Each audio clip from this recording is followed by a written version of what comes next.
Nandito kami sa Tagaytay ngayon, pero gusto ko lang pasalamatin, nagbata yata ito, nagpadala ng niregaluhan ako kanina, pinagay sa gate.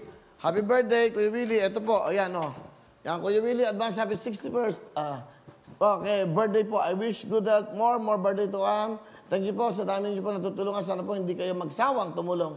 Kuya Will, idol kasi kayo ng pamangkin. 2 years old. Nalaman niya na birthday mo, lagi lang sinasabi birthday, Kuya Will. Kaya naisipan ko po padalahan kayo. Kung kayo ng kaunting regalo bilang pasalamat sa lahat po ng ginuntaang puso. Happy birthday po, Kuya Will. God bless you more. Maylen Andag. Maylen, maraming salamat. Kinain ko yung pinagdala mo. Happy birthday sa'yo. At ang alam ko, bukas may magpatadala pa kung ano-ano man, lechon o ano man. At wag na ho, kung pupunta kayo dito, alam niyo naman, mahirap bumiyahin ngayon. Pero dito naman sa Tagaytay, safe naman kayo. Sa mga babati po, at syempre, salamat, ha? Pero hindi ko birthday natin lahat to. Pag celebrate ko to, na ako magregalo at kasama ko kayo.